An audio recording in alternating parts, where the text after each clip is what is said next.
Le film Matrix, ce n'est pas de la science-fiction, c'est un documentaire. Tous les jours, vous utilisez seulement environ 5% de votre vie consciemment, ce qui est créatif. 5%. Donc votre vie est vécue, même si vous pensez que vous vivez votre vie.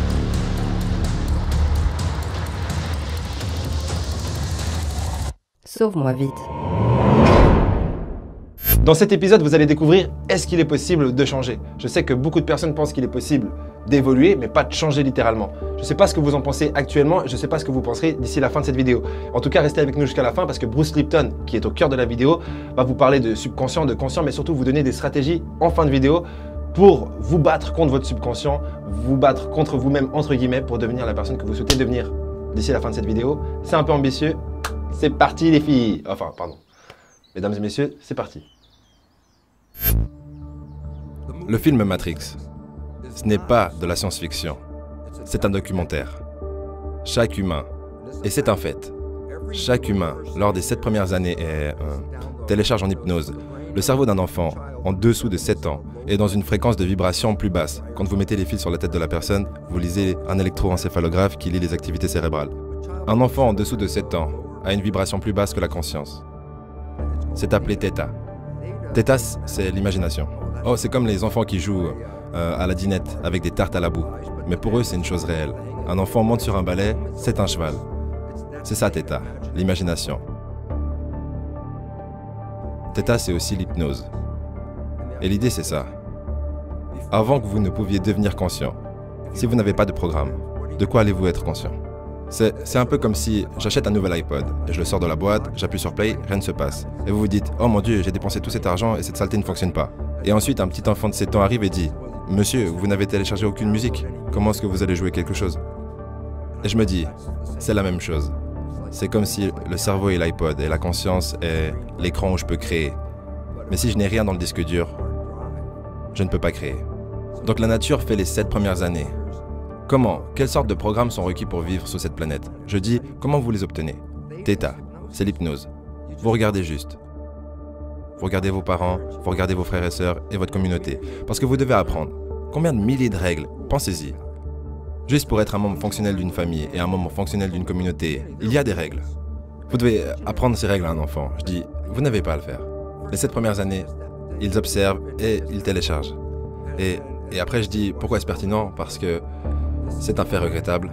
99% de notre vie, c'est un fait. Vient de ces programmes dans le subconscient. Tous les jours, vous utilisez seulement environ 5% de votre vie consciemment, ce qui est créatif. 5%. Donc votre vie est vécue, même si vous pensez que vous vivez votre vie.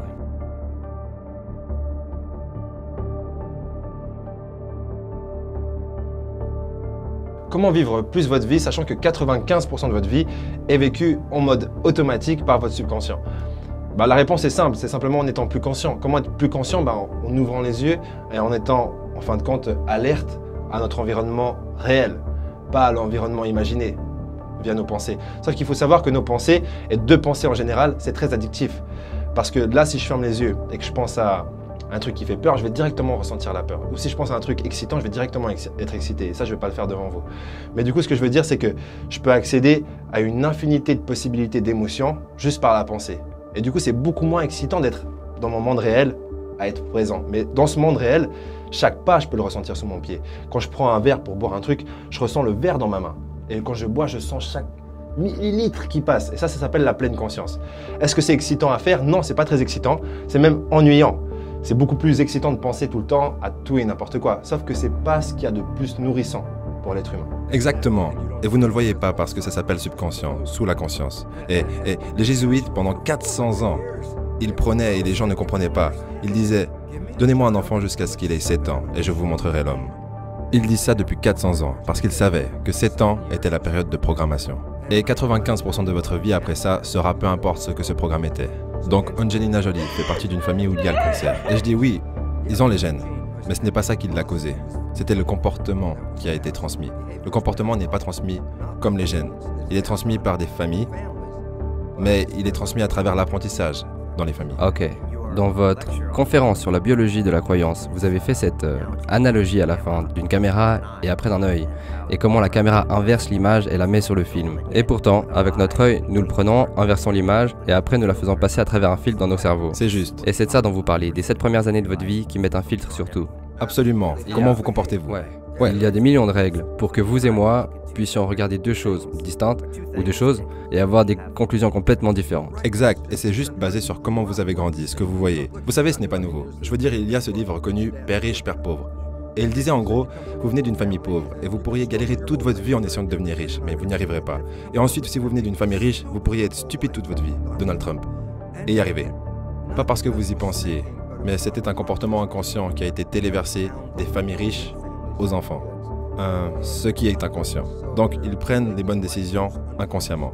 S'ils impliquent leur esprit conscient, alors ils auront l'air stupides. Mais c'est inconscient. Et c'est la même chose avec les gens pauvres. Les gens pauvres ont des croyances venant de leur famille, comme « tu ne peux pas y arriver, la vie est un combat, les choses sont difficiles, pour qui est-ce que tu te prends ?» Et si c'est le programme que vous avez obtenu, alors 95% de la journée, vous allez vous saboter vous-même. Et c'est pour ça que les gens pauvres restent pauvres et les riches restent riches, à cause de la programmation. Ce que nous devons réaliser en premier lieu, c'est que 95% de notre comportement vient du subconscient. Donc un enfant va enregistrer pendant 7 ans. Et il va vous enregistrer vous avez un nouveau bébé. Ce bébé va vous regarder parce que vous êtes le parent. La première chose que le bébé apprend, dans là ou les 2 premières semaines de vie, qui est le parent? Très important, parce que c'est le point de référence. Si quoi que ce soit se produit dans leur vie, ils vont regarder leurs parents en premier. Un enfant à la place de jeu est sur une balançoire, tombe de la balançoire sur le sol. La première chose qu'il fait, c'est regarder le parent. Si la mère est comme ça, l'enfant se met à pleurer. Mais si la mère dit « lève-toi et remonte sur la balançoire », l'enfant remonte sur la balançoire. C'est le reflet. Donc vous devez réaliser qu'un enfant va observer chacun de vos mouvements. Si on parle de vos réactions à ce qui peut vous arriver dans la vie, déjà, j'ai envie de commencer avec une phrase que j'adore qui dit « les erreurs fonctionnent ». Surtout vu que j'en fais beaucoup, c'est mieux de voir ça comme ça. Et ce que je veux dire aussi, c'est que imaginez vous faites de la balançoire, vous tombez actuellement, vous regardez plus à gauche, à droite pour voir votre père ou votre mère parce que déjà, je pense que vous faites plus tellement de balançoire avec vos parents. Mais deuxièmement, c'est parce que vos parents sont déjà engrainés au fond de votre cerveau. Et du coup, vos réactions sont automatiques. Et du coup, ce que j'ai vraiment envie de dire, c'est peu importe ce qui vous arrive dans la vie, que ce soit positif ou négatif, mais ça concerne quand même plus les zones négatives, peu importe ce qui vous arrive, ça vous arrive. Ça peut pas être bien ni mal. Ouais, ça peut pas. À part lorsque vous avez commencé à réagir. Parce que pour moi, votre réaction est la définition négative ou positive à ce qui vous arrive. Et après, vous devez aussi admettre, mince, si 95% de ça vient de ma programmation invisible, je vais transmettre le modèle familial, inconsciemment, 95% de la journée. Le modèle familial, national, sociétal. Mais tout le modèle, peu importe ce que vous... Le modèle de croissance de la programmation. Ok. À moins que je fasse un effort conscient. Un effort conscient pour changer votre programmation. C'est très difficile de rester conscient. C'est pour ça qu'on retourne toujours dans le subconscient. Parce que quand vous pensez, c'est une fonction d'esprit conscient. Donc, Brian, que faites-vous mardi? Si je vous demande ça, la réponse n'est pas là dehors, c'est à l'intérieur. Donc, le moment où vous pensez, vous renoncez à conduire le véhicule. Parce que vous êtes allé à l'intérieur. Ça ne veut pas dire que peu importe ce que vous faites, vous allez arrêter de marcher, de conduire ou de faire un travail. Ceux-ci sont des programmes dans le subconscient, parce que vous les avez répétés encore et encore.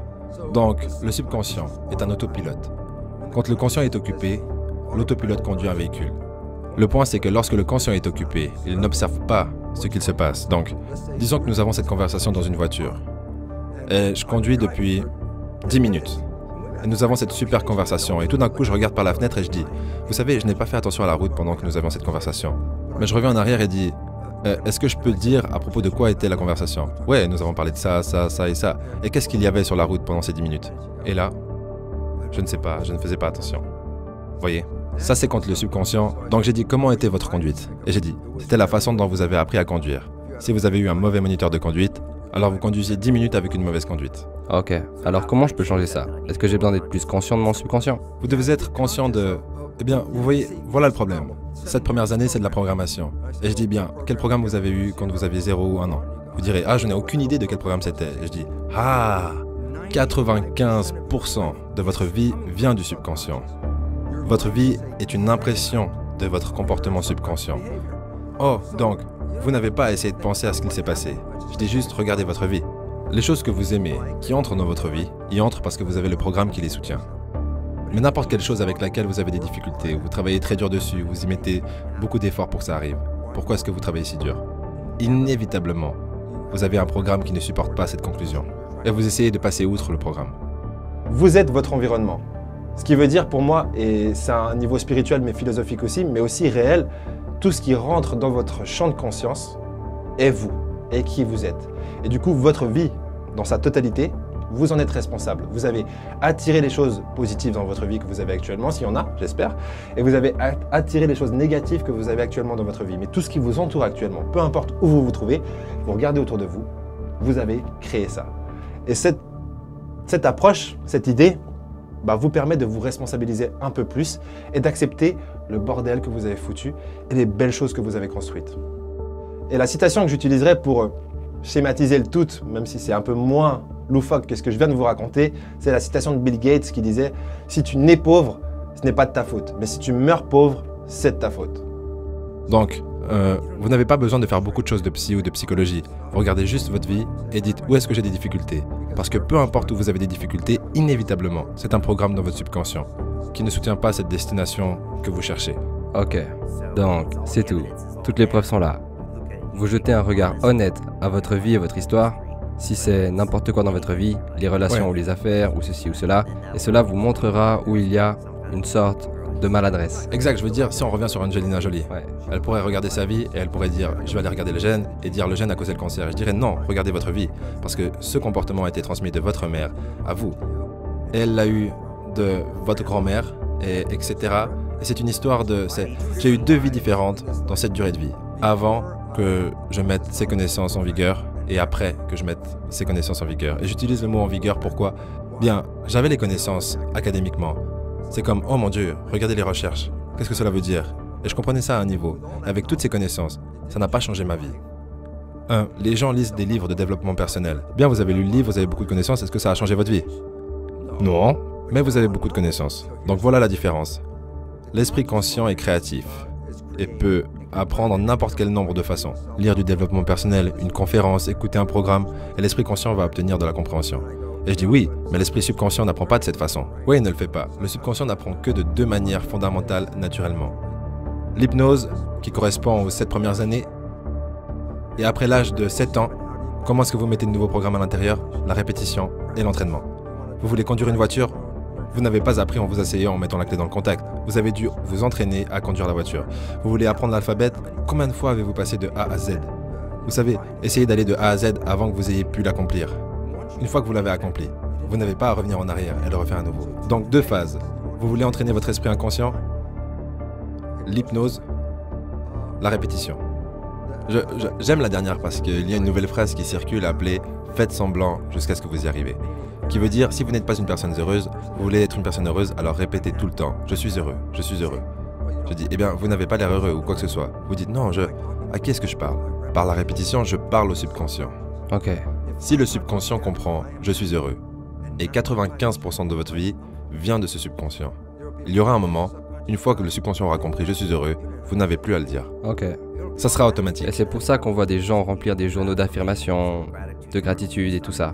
Parce que si vous faites ça tous les jours... C'est répétitif, c'est ça la partie secrète. Mettre un post-it sur le réfrigérateur est plutôt comme une suggestion. Mais ce n'est pas une répétition, donc ça ne fonctionne pas très bien. Mais vous devez... La répétition est une habitude, c'est créer une habitude. Donc vous devez faire quelque chose religieusement. Le répéter, le répéter, le répéter pour que ça fonctionne. Je ne sais pas pour vous, si vous avez trouvé la réponse à cette question, est-ce qu'il est possible de changer ou pas, ou c'est juste possible d'évoluer? Pour moi, c'est clairement possible de changer, d'évoluer tellement qu'on appellera ça le changement. Et par contre, c'est pas simple, ça prend du temps, il faut vraiment le vouloir, donc il faut une réelle volonté derrière de changer. Il faut savoir aussi pourquoi on veut changer. Et généralement, c'est mieux d'avoir plus d'une raison, parce que dès que cette raison tombe, on n'a plus besoin de changer. Et du coup, une fois que vous avez une réelle volonté à changer, eh ben, vous pouvez le faire. Mais comment? Pour moi, par la visualisation. Et c'est pour ça qu'on a créé le programme Réalité Parallèle, que vous trouvez sur réalitéparallèle.com. Mais c'est pas que pour ça. En fait, c'est surtout pour l'argent qu'on a fait ce programme. Non, je déconne. La question à se poser, en fait, c'est bien sûr qu'on travaille aussi pour de l'argent parce que ça nous permet de travailler de plus en plus, de mieux en mieux et d'avoir les ressources nécessaires pour apporter et créer toutes ces vidéos gratuitement sur YouTube. Mais la raison réelle pour laquelle on a fait Réalité Parallèle, ce programme de visualisation, c'est simplement que pour nous, ça fait partie des 3 piliers, j'ai envie de dire, profonds au développement personnel. Si vous n'êtes pas capable de vous voir réussir dans votre esprit à travers un processus guidé que vous devez faire littéralement tous les jours, eh ben, je ne pense pas forcément que vous arriverez à atteindre votre succès.